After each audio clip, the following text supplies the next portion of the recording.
Pwede ba i-explain mo, Lola, kung gaano kasaya pag kasama mo yung asawa mo tapos bibigyan ka ng bulaklak? Masaya. Masaya. Kahit yung mga apo ko, sabi nila, labing-labing pa yung lola namin tsaka lolo. Sabi na, ay, ganon? minsan umiiyak na lang ako pag inaalala. Pag inaalala mo.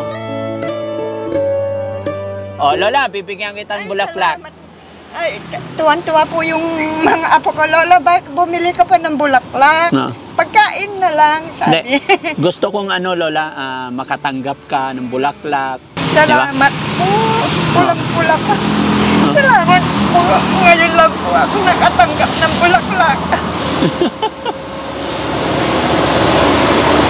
Naalala ko yung mister ko.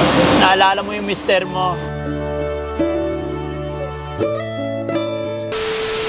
Saan kaya papunta ito si nanay? Abalahin natin mga kababayan.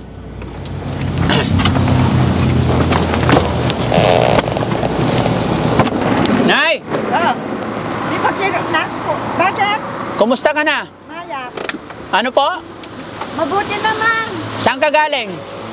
Ay, umiilan po akong ganyan. Ayun ang bahay ko, yung pinakamaliit ko. Nag-alaga pa ako ng apo. 4. Oh. Yung 3 nag-aaral. Yung panganay isang babae. Opo. High school na, grade 7 na. Yung 2 kapatid niya, grade 2. Saan ka galing, Nay? Diyan, sa Atari, yung ningi akong ganyan. Marami ka nahingi? Konti lang po, barya lang po. Barya? Oo, tsaka tinapay sa mga apo. Oo. Pwede rin ba ako manghingi ng barya, Lola? Meron. Saan ba yung barya ko? Ito pa. Mga magkano nahingi mo, Lola? Konti lang po, mga lang siguro ito, mga 50 lang. Ay, 50 lang? Oo. Ilang oras ka nang hingi? Nagumpisa ako kasi malayo po ito, umikot pa ako doon. Ay, malayo. Tao 50 lang? Opo. Mahirap ba manghingi? Oo nga, kumisan po. Sabi na yung iba, sabi niya, kami rin wala, nag-iirap din kami. Ay, yun ang sinasabi nila? Opo. Tapos sabi ko, okay lang naman, di naman po ako namimilit. Ay, hindi. Iingi lang po ako. Opo. Salamat naman po ako. Yun lang ang bahay ko. Ilang taon ka na po ba, Lola? Mag-69. 69. Asan asawa mo? Ay, matagal na po akong byuda. Ay, biyoda ka na. 2008. So, ilang taon na? Matagal-tagal na rin po. 2008. Ilang taon na yon? 25 na ngayon. Ha?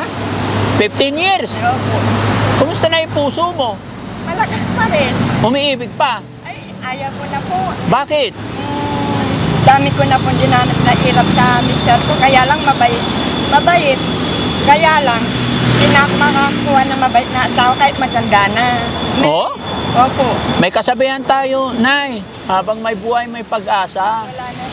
Hindi na. Kasi Hindi ka na talaga umibig mula na namatay yung asawa mo? Hindi na po.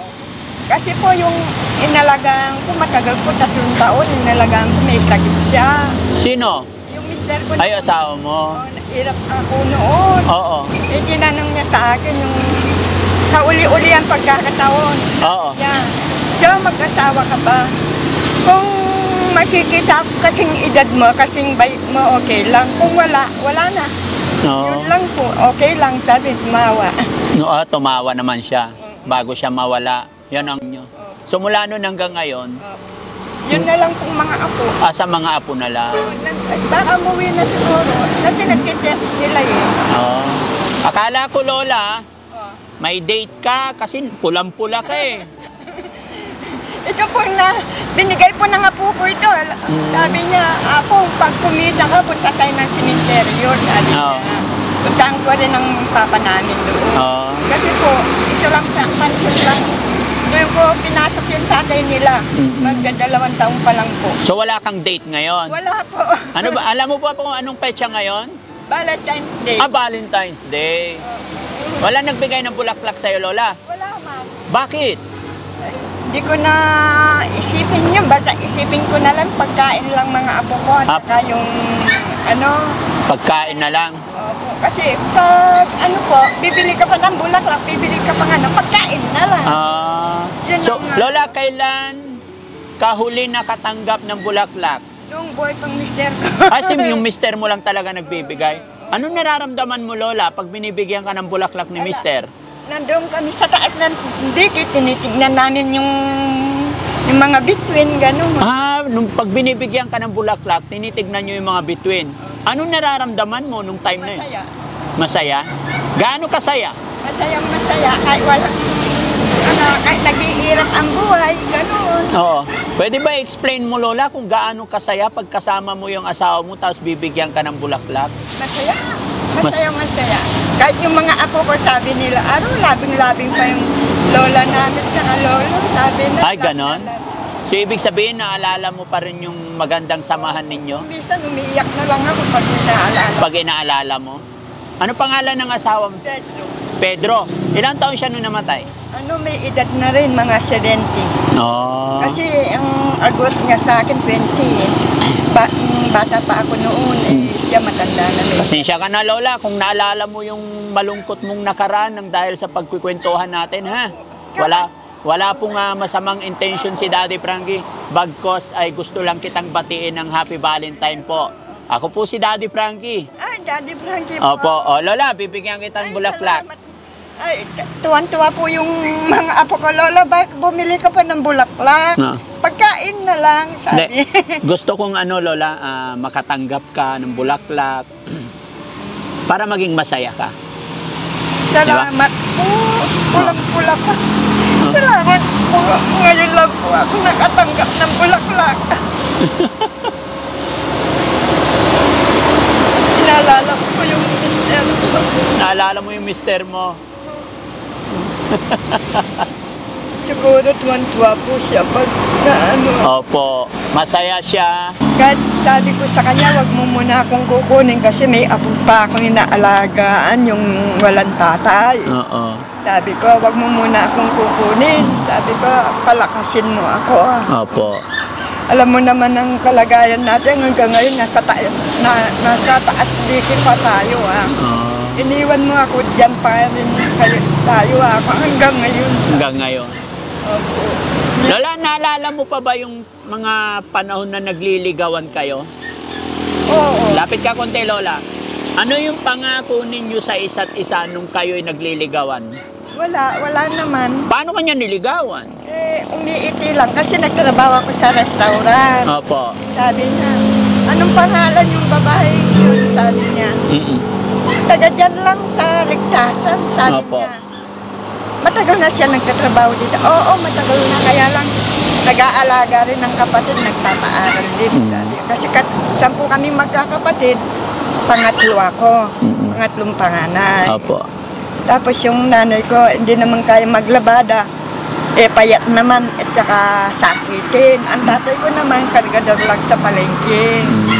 Yun lang. Yun lang. Sige. Nasa Ligtasan sila sa Blackpool. Yung mga kapatid ko nandoon. Ako lang nandito sa Guso. Ano po, talaga, hirap din kami. Hindi kami man po nag-aaral. Kasi sama-sama naman po kami sa nakikita namin ng tatay namin. Lola, anong lugar po ito? Anong saktong... Aguso. Aguso. Aguso, Tarlac? Opo. Tarlac na po ba to? Opo. Salamat, Lola, na-meet kita sa araw na ito. Hindi lang yan ang regalo ko sa'yo, meron pa. Di ba? Lola, bibigyan pa kita ng 3,000 dahil araw ng mga puso para mayroon kayong pang salo-salo ng pamilya mo. Opo.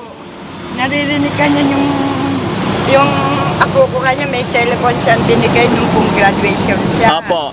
Tapos sabi niya, Lola, birthday na yung 28, high school na, pangako ka ng pangako. Sabi, may nagbigay po sa kanya. Lola, may nagbigay sa akin ng cellphone. Galing. Kasi pangako ka ng pangako, hindi naman napapako. Noon, high school na po siya, grade 7. Sige, Lola, anong pangalan ulit ni Lola? Lolita. Lolita. Katabay.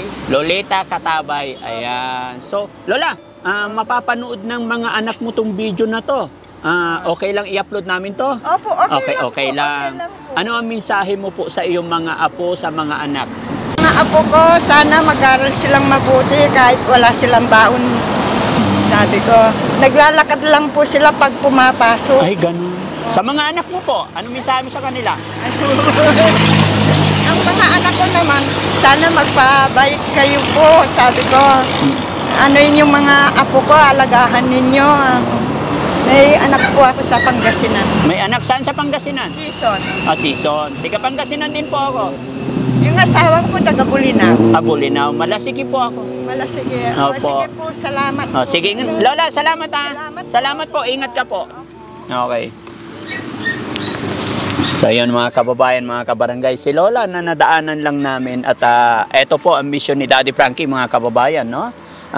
Magbigay ng kaunting kasiyahan sa araw ng mga puso, magbigay ng bulaklak sa ating mga lolo, ay sa ating mga lola, no? Mga kababayan natin, no? Siyempre sila po ay wala nang kakayahan para bumili ng bulaklak dahil mas priority po ay ang pambili ng makakain dahil sa hirap ng buhay na dinadanas natin. Kaya naman ang Team Daddy Frankie, mga kababayan, ay gumagawa ng paraan paano makapagpasaya kahit sa maliit na kaparaanan.